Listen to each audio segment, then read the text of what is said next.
Hello everyone, welcome to practice mock.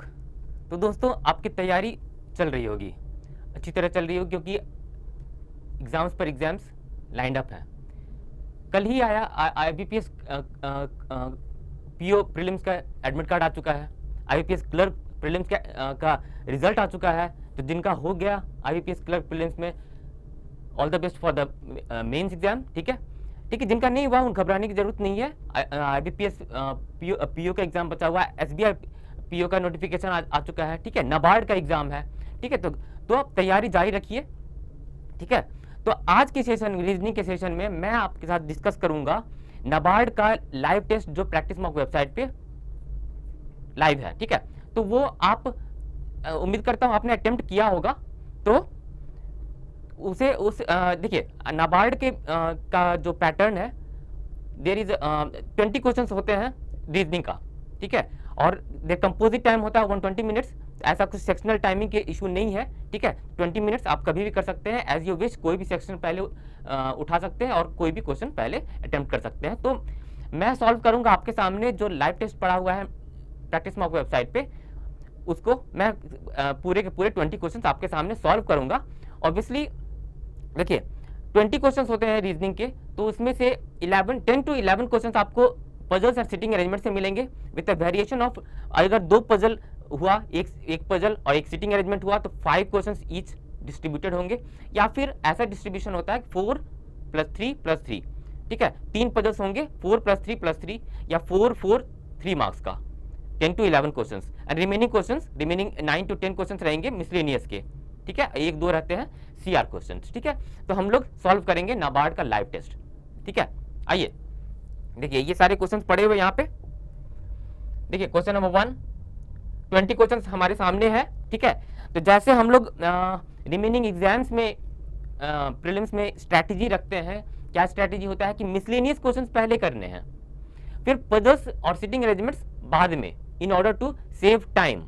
ठीक है, और स्टार्टिंग में पजल्स हम लोग नहीं उठाते, क्योंकि there is a chance of panicness कि हाँ, बीच में अगर अटक गए तो फिर आगे मूव ऑन करना दिक्कत हो जाता है। तो एक स्ट्रैटेजी होती है। हालांकि स्ट्रैटेजी डिपेंड करता है अपने इंडिविजुअल्स पे, कैंडिडेट्स पे। मैं अपना स्ट्रैटेजी बता रहा हूँ कि that can be better. Okay, तो पहले मिसलेनियस से स्टार्ट करते हैं। ठीक है, ये सारे 20 क्वेश्चंस हम सॉल्व करेंगे। तो मिसलेनियस क्वेश्चन देखेंगे। देखिए, क्वेश्चन नंबर 1 पे गए हम लोग, तो हमारे सामने है क्या है, पजल है, puzzle related to linear sitting arrangement. ठीक है, तो क्वेश्चन हम लोग इसे बाद में सॉल्व करेंगे, क्योंकि ये पजल है। इसका क्वेश्चन नंबर अपने रफ शीट पे आप लिख सकते हैं। ठीक है, नेक्स्ट देखते हैं। 1 2 3 4 अच्छा, 4 क्वेश्चन, 1 to 4 क्वेश्चन जो है इसमें है puzzles and sitting arrangement, puzzles का क्वेश्चन, इसीलिए अभी होल्ड ऑन पे रखते हैं। स्टार्ट करते हैं, क्वेश्चन नंबर 5 पे आते हैं और देखते हैं इसमें क्या है। इसमें हमारे पास, हाँ, सिलोगिज्म का क्वेश्चन है। देखिए, स्टेटमेंट्स है, हमें देखना है कौन सा कंक्लूजन फॉलो करता है या कौन सा नहीं। 3 स्टेटमेंट्स पड़े हुए हैं, 3 स्टेटमेंट्स और 2 कंक्लूजन्स हैं। ठीक है, तो देखिए, सिलोगिज्म का क्वेश्चंस अटेम्प्ट करने के पहले आपका कॉन्सेप्ट क्लियर होना चाहिए, खास करके ओनली ऑफ फ्यू और ओनली का। ठीक है, सम, ऑल एंड नो का तो कॉन्सेप्ट तो क्लियर होता ही है, सम नॉट का ऑब्वियसली, ये सब कॉन्सेप्ट क्लियर होने चाहिए। ये सब कॉन्सेप्ट क्लियर है तभी आप सिलोगिज्म का क्वेश्चन कर सकते हो। ठीक है, चलिए आइए सॉल्व करते हैं इसको। स्टेटमेंट है, स्टेटमेंट 1 है, नो बॉक्स इज बॉटल। इसका ये ड्रॉ करते हैं, नो बॉक्स इज बॉटल। ये इसका वेन डायग्राम। ठीक है, चलिए, only a few band is box, only a few band,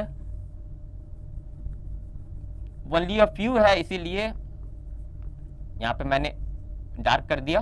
only a few band are box, in the sense सारा बैंड बॉक्स नहीं हो सकता, हालांकि सारा बॉक्स बैंड हो सकता है, ध्यान रखना है। ठीक है, ओनली बैंड इज फ्लोर। ठीक है, तो इसे मैं थोड़ा बड़ा ड्रॉ करता हूं। ये हो गया band. Only band is floor means all floor are band. और ये जो फ्लोर है इसे मैं डार्क कर रहा हूं इसलिए, सो दैट इसे आप मिसअंडरस्टूड ना करें, ऑल फ्लोर आर बैंड ना समझे। ये ओनली बैंड आर फ्लोर है, floor can be part of only band and no other element. ठीक है, चलिए, ये हो गया तीन स्टेटमेंट्स के Venn diagram. Some band, conclusion है some band is not bottle, some band is not bottle. देख रहे हैं ये जो बैंड का पार्ट है जो बॉक्स में आता है वो बॉटल नहीं है, ये सही है, ठीक है, फॉलो करेगा। Mostly box being floor is a possibility, mostly box being floor is a possibility, नहीं हो सकता क्योंकि floor can B only part of band, ठीक है, तो ये फॉलो नहीं करेगा, यानी कि हमारा आंसर क्या हो जाएगा, only one follows, only one follows, ठीक है। चलते हैं नेक्स्ट क्वेश्चन पे, ठीक है। फिर हमारे पास क्वेश्चन आ गया वही सिलोगिज्म का ही है, only a few hut is shut, only a few hut is shut, only a few है तो इसे मैं डार्क कर देता हूं ताकि हम कंफ्यूज ना हो, ठीक है। Mostly shut is root, mostly का मतलब क्या होता है, सम हो गया, mostly shut is root, shut is root, ठीक है। No root is tent, no root is tent, ठीक है। All tent can never be shut, all tent can never be shut, क्यों नहीं हो सकता, हो तो सकता है, किसने रोका है, ये फॉल्स हो गया, does not follow. All shut can never B tent, all shut can never B tent, हाँ शर्ट का ये जो पार्ट है, ये जो पार्ट है वो टेंट नहीं हो सकता, ये second, only two follows, only two follows होगा इसमें, ओनली टू फॉलोज, ठीक है। मूव ऑन करेंगे, हम लोग पहले मिसलेनियस पार्ट सॉल्व कर रहे हैं, हमारे पास फिर से एक पजल आ गया, puzzle question number 7, 8, 9, question number 7, 8, 9, क्योंकि ये पजल है, मैं हम बाद में सॉल्व करेंगे 7, 8, 9, ठीक है, हम लोगों ने नोट कर लिया, ठीक है, in order to solve later after solving the miscellaneous questions. अब देखिए, अब आ गया डायरेक्शन सेंस का क्वेश्चन। डायरेक्शन सेंस के लिए देखिए, इसका डायग्राम बनाने के लिए मैंने पीपीटी तैयार रखा है, ठीक है, पीपीटी तैयार रखा है। क्वेश्चन नंबर हम है क्वेश्चन नंबर 10 में है, क्वेश्चन नंबर 10, ठीक है। आइए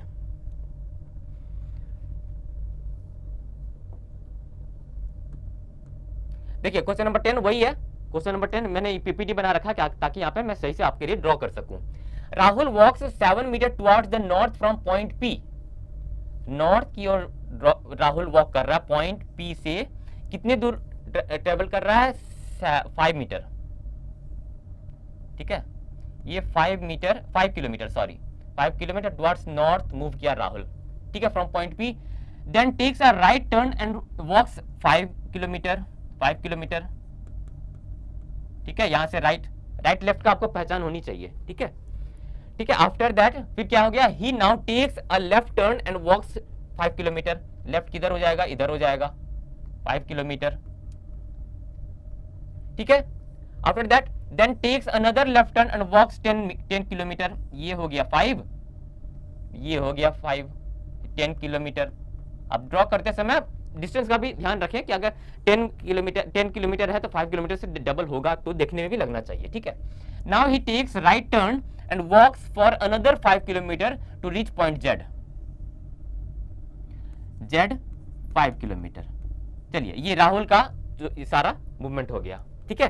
अब क्वेश्चंस पे आते हैं, ये हमारा डायरेक्शन डायग्राम हो चुका है, क्वेश्चंस पे आते हैं। क्वेश्चन क्या है, पॉइंट पी, देखिए यही क्वेश्चन था, ठीक है, point P is in which direction with respect to Z, P with respect to Z, P with respect to Z कौन सा डायरेक्शन है, ये देखिए मिड पॉइंट हो गया नॉर्थ, आपको समझाने के लिए मैं ड्रॉ कर देता हूं ईस्ट वेस्ट, तो ये कौन सा डायरेक्शन हुआ, साउथ ईस्ट हुआ, तो south east is the answer, ठीक है। मूव ऑन करेंगे। If Rahul moves 15 kilometre toward south from point Z, ठीक है, 15 kilometre toward south, point Z से 15 किलोमीटर टुवर्ड साउथ मूव करता है, 5 किलोमीटर ये हो गया, और ये हो गया 5 किलोमीटर ये हो गया यहाँ पे, तो क्या है क्वेश्चन, ठीक है। Then what is the shortest distance between Rahul's current position and point P, ठीक है, राहुल्स करंट पोजीशन क्या है,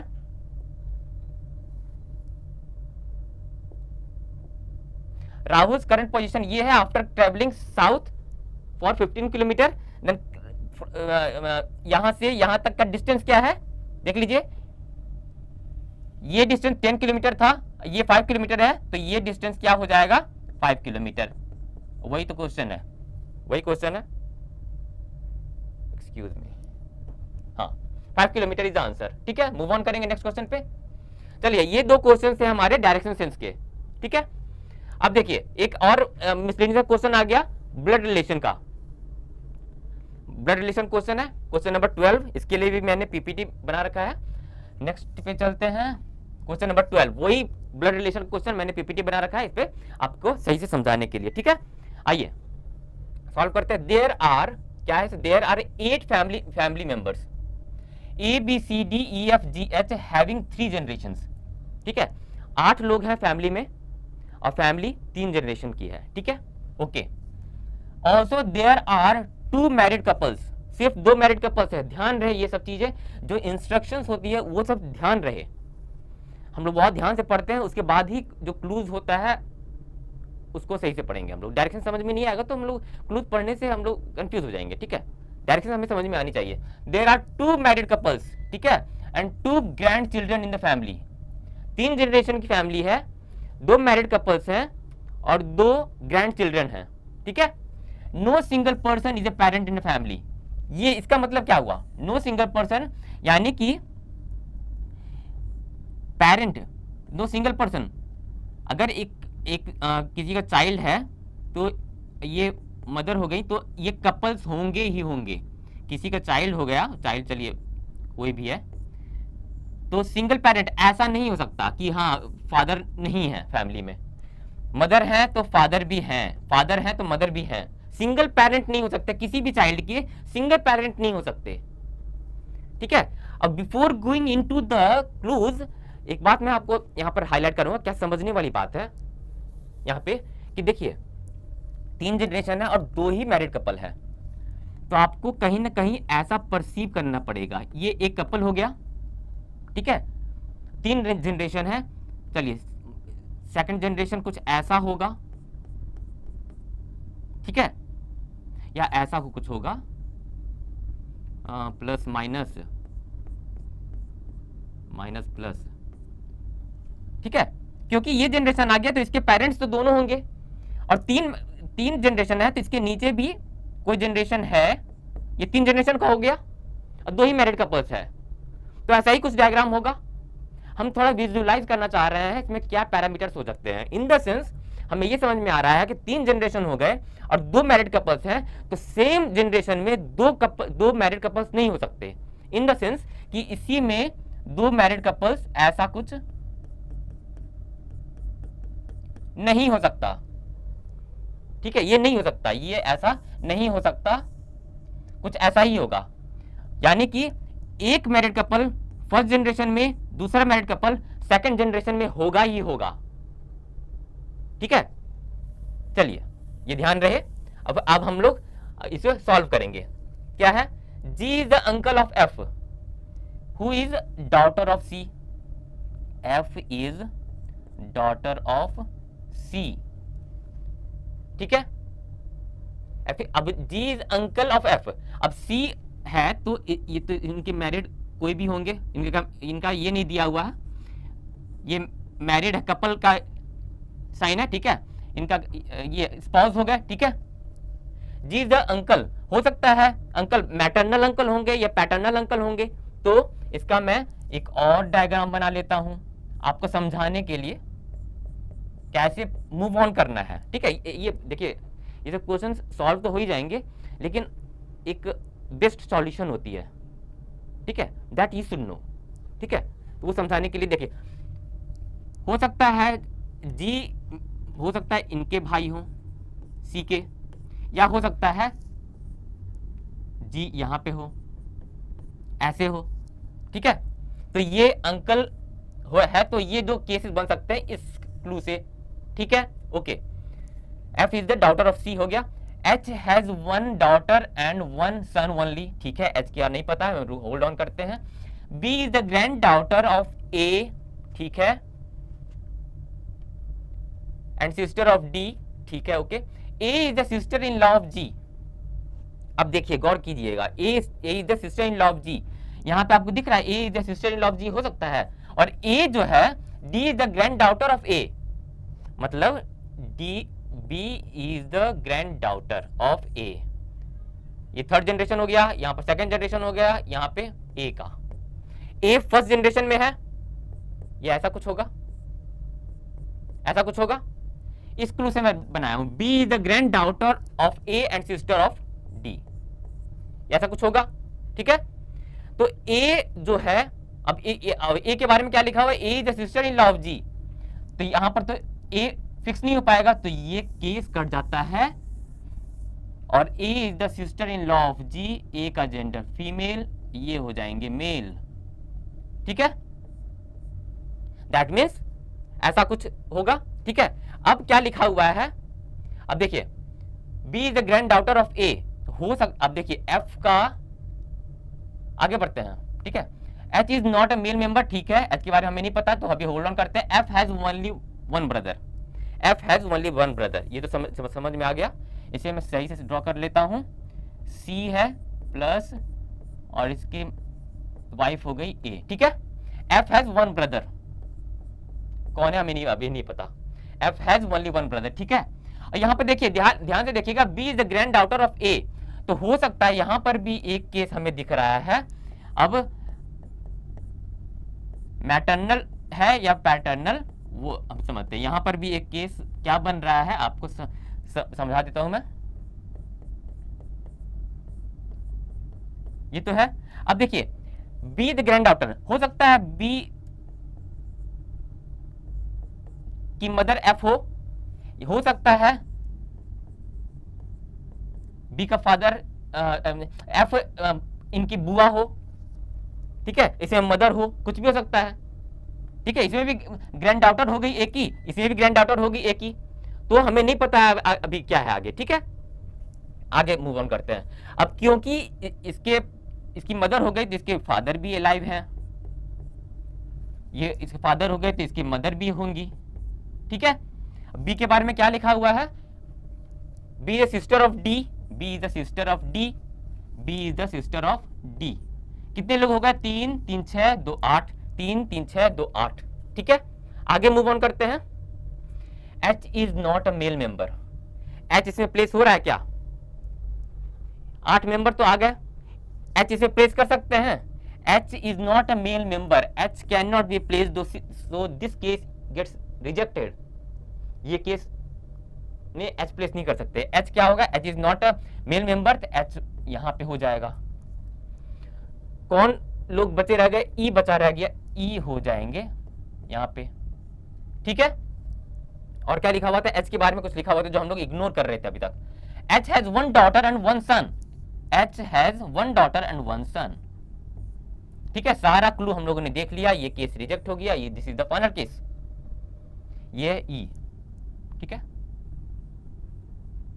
अब क्वेश्चन पे आते हैं, ठीक है। क्वेश्चन क्या है, how is D related to F, how is D related to F, D related to F, F की भाई की का बेटा, nephew, nephew is the answer, nephew is the answer, ठीक है। मूव ऑन करते हैं, 2 से 3 क्वेश्चन रहेगा।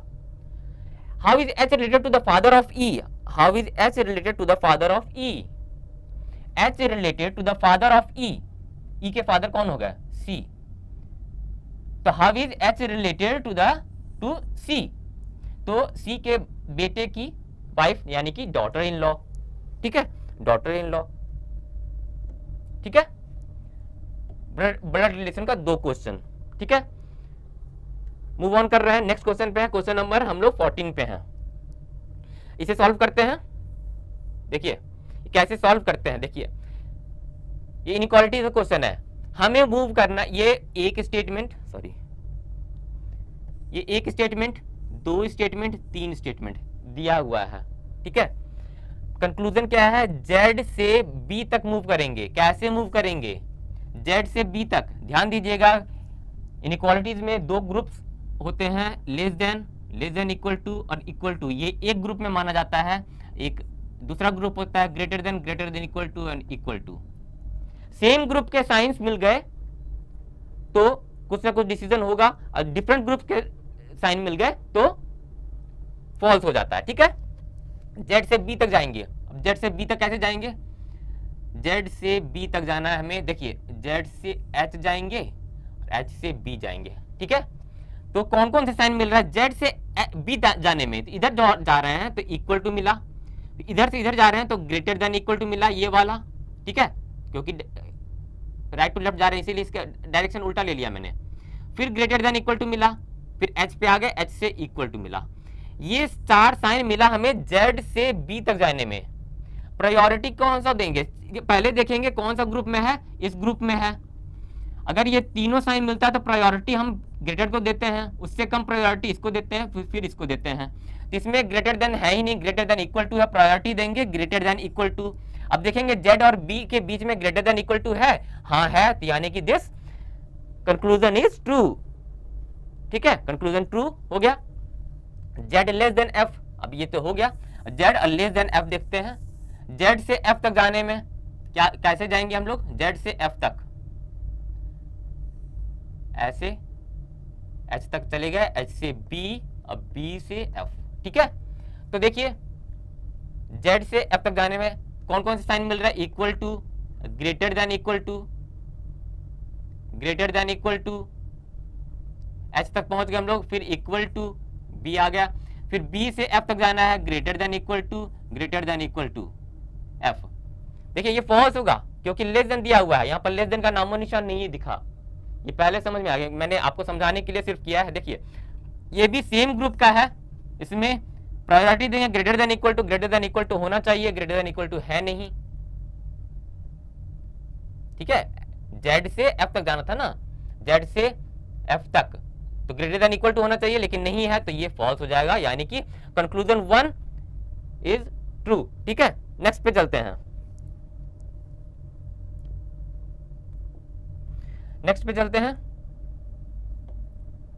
फिर हमारे पास एक पजल आ गया 15, 16, 17, 18, 19, क्वेश्चन नंबर 20 CR है, ठीक है।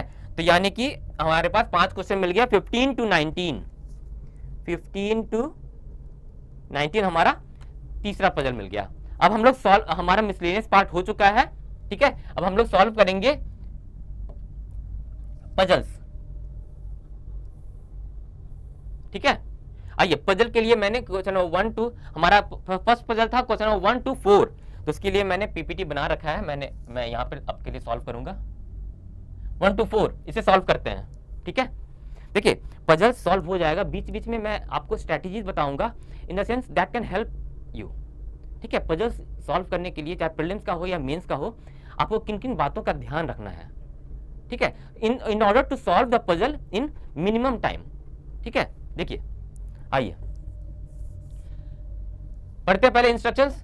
ये पार्ट पहले सही से समझ में आना चाहिए, मैंडेटरी है, क्या क्या है पैरामीटर्स, क्या है, क्या क्या एट्रीब्यूट्स हैं, क्या क्या कंडीशंस हैं, ठीक है। 8 persons P, Q, R, S, T, U, V and W sit in a straight row facing north, ठीक है। इस लीनियर रो में बैठे हुए हैं 8 लोग, नॉर्थ की ओर फेस कर रहे हैं, ठीक है, ओके। आगे मूव ऑन करते हैं। Each of them has different number of books, 8 लोगों के पास डिफरेंट नंबर ऑफ बुक्स हैं। कितने कितने बुक्स हैं? 2, 3, 4, 5, 6, 7, 8 एंड 9, ठीक है। ये लिख लेते हैं कहीं हम लोग, 2, 3, 4, 5, 6, 7, 8 एंड 9, ये नंबर ऑफ बुक्स हैं, डिफरेंट नंबर ऑफ बुक्स सबके पास। Person sitting at the extreme ends have prime number of books, ये देखिए ये है एक्स्ट्रा कंडीशन। ये क्लू को तो फॉलो करना ही है हमें, ये क्लू के साथ ये एक्स्ट्रा कंडीशन आ जाता है या एक्स्ट्रा क्लू आ जाता है जो मस्ट बी फॉलोड, जो डायरेक्शंस में ही दिया रहता है, इंस्ट्रक्शंस में ही दिया रहता है। क्या दिया हुआ है यहाँ पे? Person sitting at the extreme ends must have prime number of books, यानी कि 2 बुक्स या 3 या 5 या 7 बुक्स होंगे जो लोग एक्सट्रीम एंड्स पे बैठे हुए हैं। ये एक कंडीशन जो ध्यान में रहे, ठीक है। चलिए हम लोगों ने समझ लिया क्या है, 8 लोग लीनियर सिटिंग अरेंजमेंट में बैठे हुए हैं, ठीक है। सारे लोग नॉर्थ की ओर फेस कर रहे हैं और जो person sitting at the extreme and जो है, 2 एक्सट्रीम एंड पे बैठे हुए हैं, उनके पास प्राइम नंबर ऑफ बुक्स है। ये नंबर ऑफ बुक्स यहाँ पर मेंशन्ड है। चलिए अब हम आगे पढ़ते हैं, क्लू पे आते हैं, ठीक है। चलिए ट्रिक नंबर 1 ये है, स्ट्रैटेजी नंबर 1 कि कोई भी पजल हो, from the first line to the last line पढ़िएगा जरूर, एक रीड जरूर करना है, क्योंकि स्टार्टिंग क्लू कहां पे आपको मिलेगा देयर इज नो गारंटी। जरूरी नहीं है कि यहीं पर आपको स्टार्टिंग क्लू मिल जाएगा and you can start solving the puzzle from there itself. नहीं, ये जरूरी नहीं है। हो सकता है स्टार्टिंग क्लू या डायरेक्ट इंफॉर्मेशन लास्ट क्लू में मिले, तो you must have the habit of reading the puzzle from the first word to the last word. ठीक है, this is one of the strategy. पढ़ते हैं हम लोग, ठीक है। R sits third to the right of the person who has 9 books. जो information informative रहता है विदाउट एनी केसेस हम लोग पुट कर सकते हैं, वो करते जाएं। ठीक है, R sits third to the right of the person who has 9 books. R sits third to the right of the person who has 9 books. ठीक है, जो लिखा हुआ है वो यही हमने लिख दिया यहाँ पे। ठीक है, okay. Prime number of person sit to the right of R. कितने लोग हैं? 8 लोग हैं।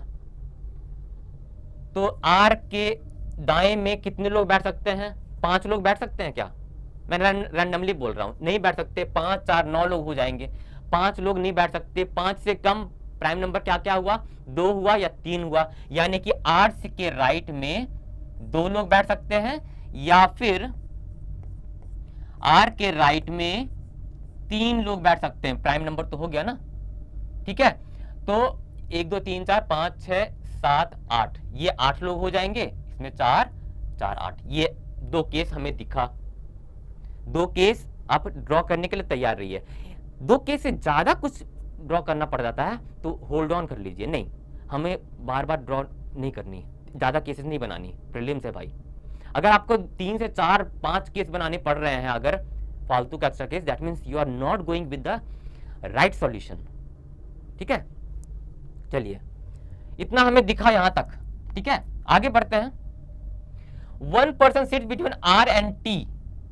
आर और टी के बीच में 1 पर्सन बैठा है, तो इसमें तो हम लोग प्लेस नहीं कर सकते। आर एंड टी कहीं भी बैठ सकता है, तो ठीक है, आर और टी के बीच में, और टी हैज 4 बुक्स। ये टी हैज 4 बुक्स। ठीक है, सामने लिख दिया मैंने। आर और टी के बीच में ऐसे बैठा होगा, या टी के पास 4 बुक्स है, या आर, ऐसा होगा अरेंजमेंट। ये मैंने लेमन लैंग्वेज में साइड में कहीं लिख लिया, क्योंकि इसमें अभी प्लेस नहीं कर सकता। अगर प्लेस करता हूं तो ज्यादा केसेस बन रहे हैं, तो वो हमें अफोर्ड नहीं करनी। ठीक है, आगे सारा क्लूज पढ़ लेना है। ठीक है, S sits 5th to the right of V. S sits 5th to the right of V. 1st 2nd 3rd 4th 5th। ये भी क्लू हम लोग इस पे प्लेस अभी नहीं कर सकते, इसीलिए हम लोगों ने लिख लिया। अब कहां प्लेस करोगे? इससे ज्यादा केस नहीं बनानी है ना। ठीक है, तो हम लोगों ने लेमन लैंग्वेज में लिख लिया ताकि दोबारा क्लू ना पढ़ना पड़े। ठीक है, person with 2 books sit to the left of S. जिसके पास 2 बुक है लेफ्ट ऑफ एस में बैठा हुआ है, कहीं कहीं बैठा हुआ है लेफ्ट ऑफ एस। ठीक है, लिख लिया हमने। R has twice number of books with V. V के पास जितने नंबर ऑफ बुक्स हैं उससे ट्वाइस कर लीजिए, तो उतने बुक्स हैं आर के पास। देखते हैं इसमें प्लेस करके।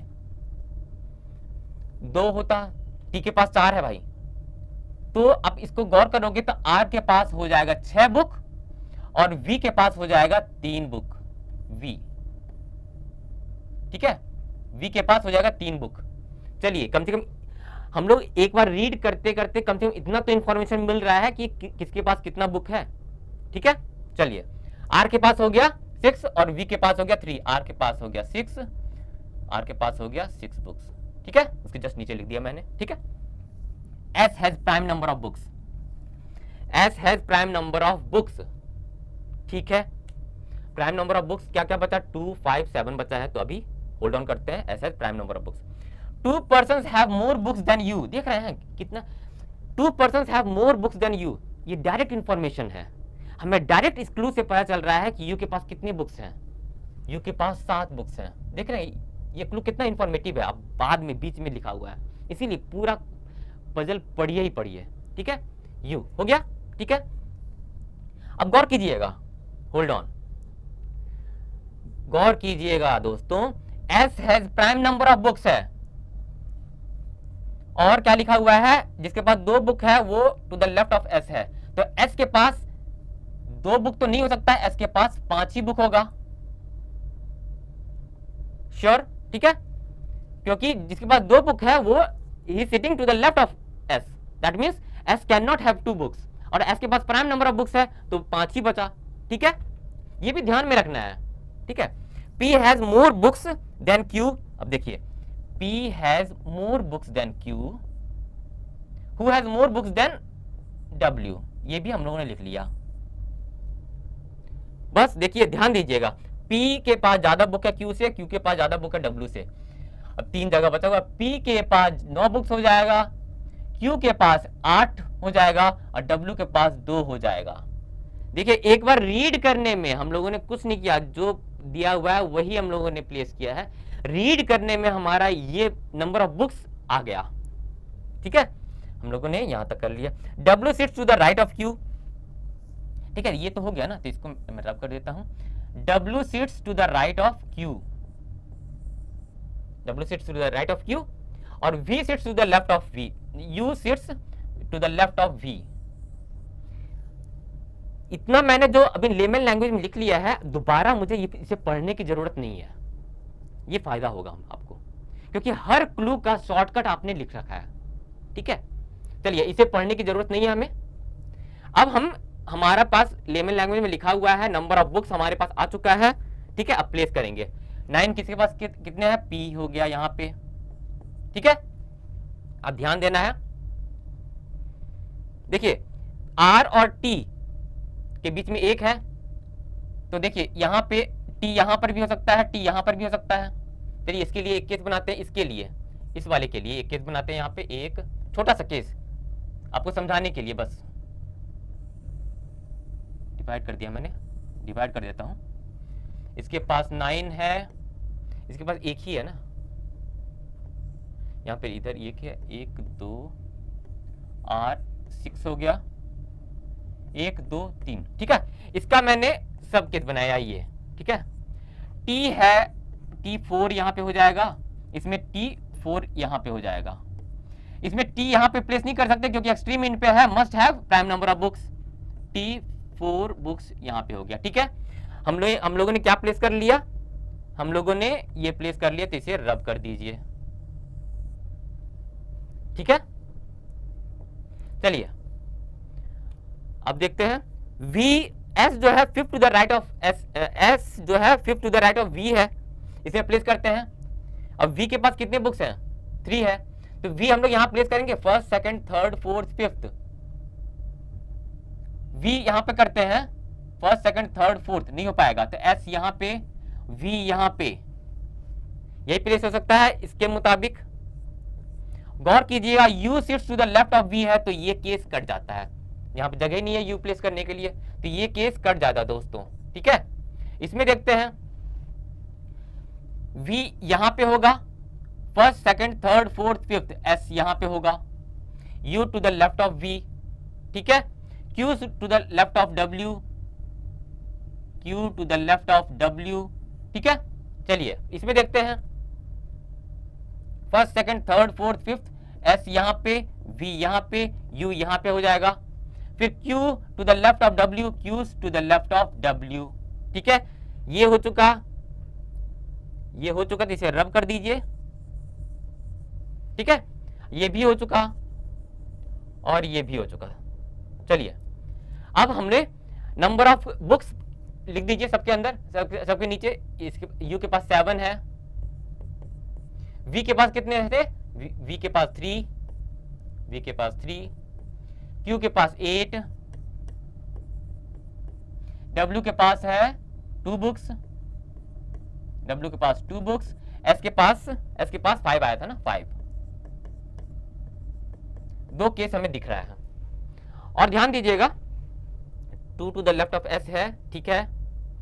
एक्सट्रीम एंड पे जो बैठे हैं, प्राइम नंबर ऑफ बुक्स दोनों में है, ठीक है। एक क्लू हम लोगों ने देखा था, S to the right of V, prime number of हो गया, T has 4 books, S has prime number books. एक क्लू हम लोगों ने देखा था, sit to the left, R has twice number of books, 1% sit between R and T, हुआ, देखिए R sits to the right of the prime number of books, person sit to the right of R, one person sit, ठीक है, R and T S sit to the right of V, two books sit to the left of, हाँ देखिए the person who has, देखिए यही तो ये clue बता रहा गया, to the left of S, two books जो इसमें राइट हो गया ना, तो ये केस गया, कैंसिल हो गया, इसके कारण द नंबर ऑफ, जिसके पास दो बुक्स है वो बैठा है एस के लेफ्ट में, यहां पर तो नहीं हो रहा है ना, तो ये केस कैंसिल हो गया, ये this is the final case. अब आते हैं क्वेश्चंस पे जल्दी से। Question, P sits dash to the left of dash, P sits dash to the left of R, P sits dash to the left, third to the left, P sits third to the left, ठीक है, move on. Who sit third to the right of Q, third to the right of Q, first second third, T, T is the answer, T, move on. Sum of the number of books with S and the person who sits immediate left of R, S और immediate left of R कौन बैठा है, S और immediate left of R Q बैठा है। Sum of books क्या हो जाएगा, 8 plus 5 13, 13 is the answer, ठीक है, मूव ऑन करेंगे। Difference between the number of books between W and P, W and P difference निकाल लेंगे, W और P का डिफरेंस क्या हो जाएगा, इसका W के पास 2 है, P के पास 9 है, 7 is the answer, move on करेंगे, ठीक है। तो हमारे एक पजल हो चुका, question number 1 to 4 has been solve. अब हम लोग जंप करेंगे क्वेश्चन नंबर 7 पे, क्वेश्चन नंबर 7 to 9, ठीक है। इसका भी हम लोगों ने पीपीटी बना रखा है, ये आ गया 7 to 9, इसको सॉल्व करेंगे देखते हैं। 7 persons P Q R S T U and V work in a bank on 7 different designations, ठीक है, 7 लोग हैं, बैंक में जॉब करते हैं, डिफरेंट डेजिग्नेशंस है, 7 का क्या क्या डेजिग्नेशन है, CEO, CFO, director, MD, GM, am, clerk, but not necessarily in the same order. ये 7 लोग हैं, 7 डिफरेंट डेजिग्नेशंस पे काम करते हैं एक बैंक में, ठीक है। All the designations are given in descending order such that the CEO, ये CEO is the senior most, ठीक है, and clerk is the junior most, मतलब ये सीनियर मोस्ट है, उससे जूनियर ये है, उससे जूनियर ये है, उससे जूनियर ये है, इसी सीक्वेंस में चला गया है, ठीक है। बस इतना ही है डायरेक्शंस में, ठीक है। तो हम लोग पहले ये अकॉर्डिंग टू द सीनियरिटी ये लिख लेते हैं, सीईओ, उससे जूनियर है सीएफओ, उससे जूनियर है डायरेक्टर, ठीक है, डायरेक्टर से जूनियर है एमडी, एमडी से जूनियर है जीएम, जीएम से जूनियर है एएम, एएम से जूनियर है क्लर्क, ठीक है, 3 3 6 7, ठीक है। ऐसे लाइन आप रफ शीट पे भी ड्रॉ कर लीजिए ताकि, ठीक है। चलिए अब आते हैं क्लू पे। U is junior to P, U is junior to P, कहां प्लेस करें, नहीं प्लेस कर सकते, तो U जो है, देखिए नीचे जो सीनियरिटी ऐसे बढ़ रही है ना, U is junior to P, ये एक लेमन लैंग्वेज है, मैंने लिख लिया ताकि इस क्लू को बार बार पढ़ना ना पड़े, क्लू को कहां ढूंढिएगा, ठीक है, तो लेमन लैंग्वेज में लिख लिया, इस क्लू को दोबारा नहीं पढ़ना पड़ेगा मैं। Only 2 persons are senior to Q, देख रहे हैं डायरेक्ट क्लू पड़ा हुआ है, बीच में पड़ा हुआ है, only 2 persons are senior to Q, जो प्लेस कर सकते हैं डायरेक्ट प्लेस कर दीजिए, सिंपल, मतलब 2 persons are senior to Q, यानी कि Q का डेजिग्नेशन हो गया डायरेक्टर, ठीक है।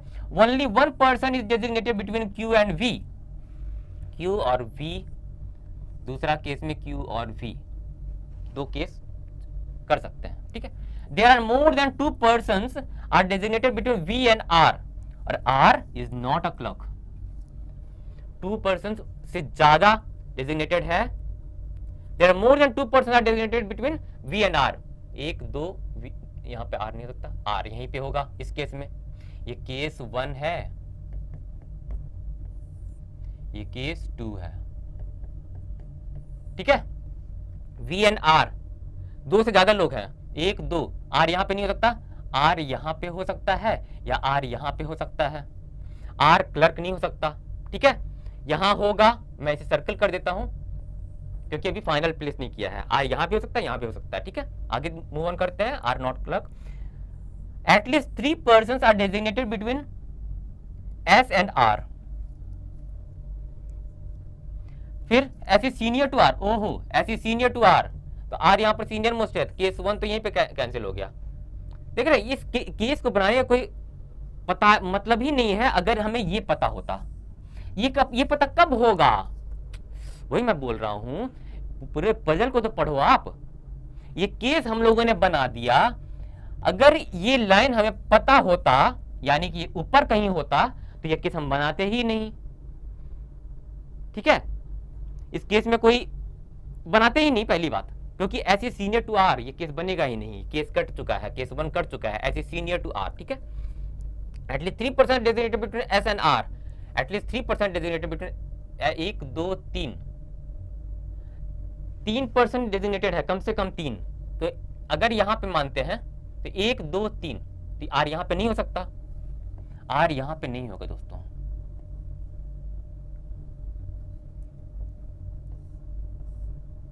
आर यहीं पर होगा। At least 3% designated between S and R, 1 2 3, S यहां पे हो जाएगा। ऐसे सीनियर टू आर, ऐसे सीनियर टू आर भी हो गया। T is neither GM nor clerk, T is neither GM nor clerk. T कहां प्लेस हो सकता है? जीएम के जगह पे नहीं हो सकता, क्लर्क भी नहीं हो सकता, टी जरूर एमडी रहा होगा। ठीक है, हो गया, सारा क्लू तो कंप्लीट हो गया हमारा। ये केस कर चुका है, 2 प्लेस बचा रह गया। हम लोगों ने ये तो लिख रखा था ना, देखिए फायदा लेमन लैंग्वेज में लिखा था, P senior to U, P is senior to U, हो गया place. Case 2, case 2 is the final case. अब आते हैं क्वेश्चन पे। क्या question? Who among the following is the GM? GM कौन है? जीएम कौन है? GM, P is the GM, P is the GM. Move on करेंगे। Who among the following is immediate junior to V? Immediate junior to V. S, S का definition क्या है? CFO, CFO. ठीक है, मूव ऑन करेंगे।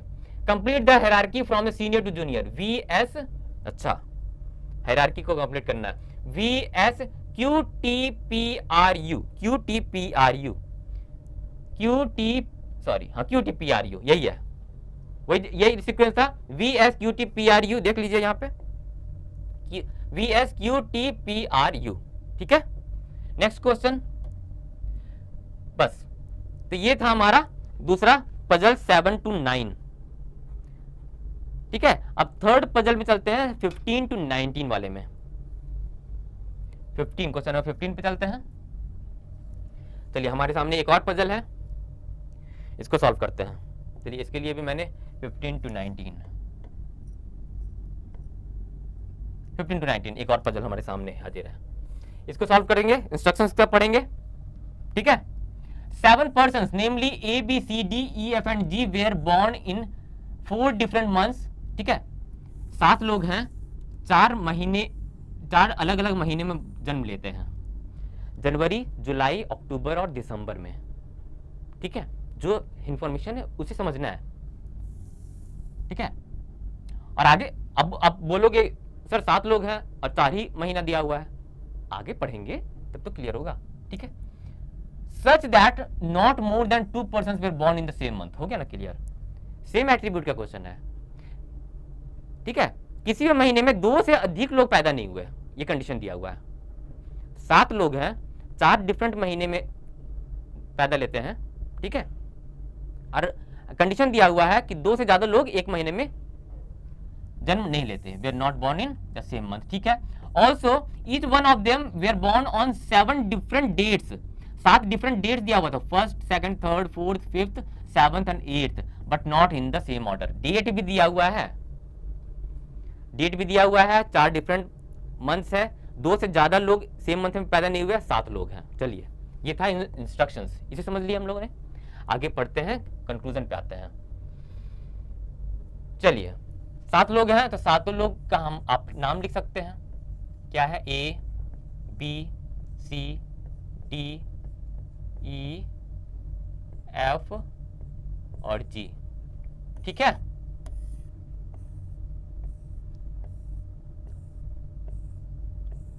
ये हो गए पर्सन्स के नाम। ठीक है, फिर डेट यहां पे मेंशन कर लेंगे हम लोग, और फिर हाँ बस इतना ही है। फिर मंथ्स यहां पे हम लोग लिखेंगे, केस बनेगा तो आगे हम लोग प्रोसीड करेंगे। ठीक है, चलिए, टेबल हमारा तैयार है। सी वॉज बॉर्न, पढ़ना है, सारे पजल को शुरू से लास्ट तक पढ़ना है। ये मैंडेटरी पॉइंट है दोस्त, ठीक है। C was born on 4th of the month, C was जो लिखा हुआ है तो लिख दो 4th, कोई बिना कोई कंडीशन के, बिना कोई केसेस के, तो लिख मेंशन कर लीजिए। A and C were born in January, A जनवरी में और सी भी जनवरी में, ठीक है। A was not born on 5th, ये तो जो निगेटिव स्टेटमेंट्स होते हैं ना, निगेटिव क्लूज होते हैं, वो तो लिख लिया कीजिए। ए was not born on 5th, ये हम लोगों ने लिख लिया, नॉट बॉर्न, अपना लेमन लैंग्वेज आपको समझ में आनी चाहिए, ठीक है। A was not born on 5th, ये हम लोगों ने लिख लिया। ई वॉज बॉर्न ऑन 1st, ठीक है, E was born on 1st but not in December, E was not born in December, ये भी लिख लिया। निगेटिव क्लूज को तो ऐसे लिखना पड़ेगा क्योंकि निगेटिव क्लूज है, उसके मुताबिक आप प्लेस नहीं कर सकते, ठीक है। The one who was born on 3rd was born in December, ठीक है। 3rd को जो जन्म लिया था वो दिसंबर में जन्म लिया था, तो 3rd दिसंबर में भी किसी ने जन्म लिया था, ये हम प्लेस नहीं कर सकते अभी, लेकिन लिख लिया हम लोगों ने। 3rd दिसंबर को किसी ना किसी ने 7 लोगों में से किसी ना किसी ने बर्थ लिया है, ठीक है। चलिए ध्यान रहे, जनवरी का 2% आ चुका है, बाकी 5 लोग में से कोई भी जनवरी में पैदा नहीं लिया होगा, क्योंकि नॉट मोर देन 2% लिखा हुआ है, ध्यान रहे, ठीक है। देखिए जो कंक्लूज जो इंस्ट्रक्शंस रहते हैं ना, जो कंडीशंस रहते हैं, वो ध्यान रखना चाहिए, ध्यान रखना जरूरी है, याद होना चाहिए एक तरह से, ठीक है। B and D were born in the same month, B and D in the same month, B same month, ये और ये इन द सेम मंथ, इसीलिए मैंने ड्रॉ कर दिया, ठीक है, सेम मंथ कर दिया, डैश से इंक्लूड कर दिया। B and D were born in the same month, ठीक है। B was born on 2nd of the month, B was born on 2nd of the month, clear लिखा हुआ है, ठीक है। Only F was born in July, अच्छा जुलाई में एक ही बंदा जन्म लिया था, वो है एफ, बस। इसमें जनवरी का कोटा पूरा हो गया, जुलाई का कोटा पूरा हो गया, ध्यान रहे। अक्टूबर और दिसंबर का बचा हुआ है। G and E were born in the same month, G and E were born in the same month, G और ई, जी जो लिखा हुआ है वो हम लोगों ने अपनी लेमन लैंग्वेज कर दिया, जी और ई सेम मंथ में, ठीक है। None of the persons who were born in January और October where born on 8th, ठीक है। ये निगेटिव क्लू है, हमें ये ध्यान करके हम लोग आएंगे वहां पे, ठीक है। सारा क्लू पढ़ लिए, अब प्लेस करना है। जनवरी का कोटा पूरा हो गया, जुलाई का कोटा पूरा हो गया, अब बाकी 4 लोग बचे, 1 2 3 4, वो अक्टूबर या दिसंबर में जन्म लिए होंगे।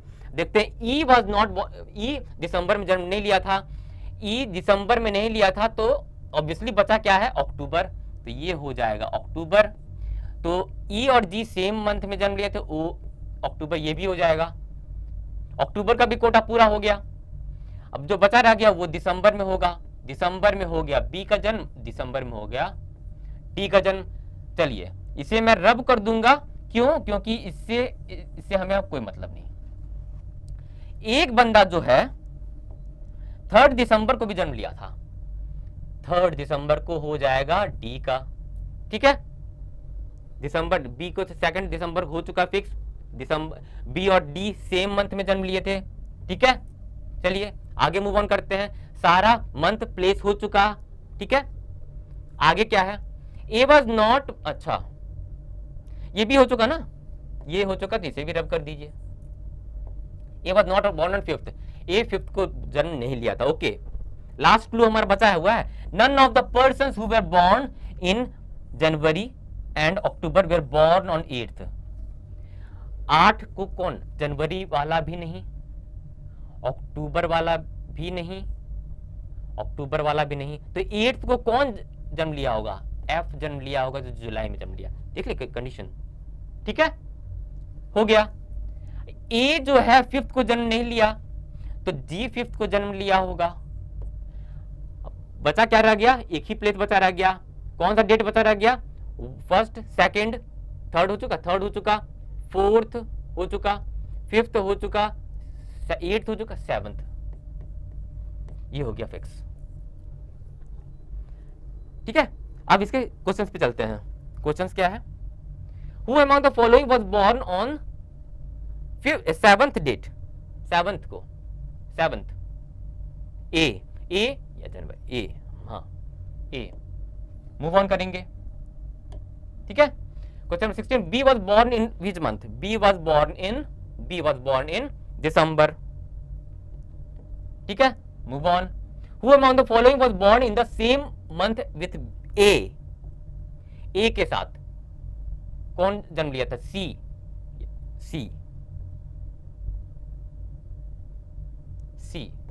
ठीक है, मूव ऑन करेंगे। Who was born in October में कौन जन्म लिया था? E and ji. ऑप्शन में ई सिर्फ दिया हुआ है, ई इज द आंसर। ठीक है, नेक्स्ट क्वेश्चन, क्वेश्चन नंबर 19 है, which among the following statement is true? B and E were born in same month. B and E in the same month? नहीं है। ठीक है, G was born on 8th of the month. G was born on 8th of the month. G was born on 8th of the month? नहीं, ये भी नहीं है। ए और बी नहीं है। B was born on even date. D was born on even date? नहीं। A B C तीनों रॉन्ग है। C was born on odd number date, क्या fourth? G was born on odd date. G was born on odd date, yes, तो ये सही है answer. ठीक है, क्वेश्चन नंबर 19 हो गया। क्वेश्चन नंबर 20 है सीआर, जो आप खुद कर सकते हो। ठीक है, तो ये थे तीसरा पजल 15 to 19।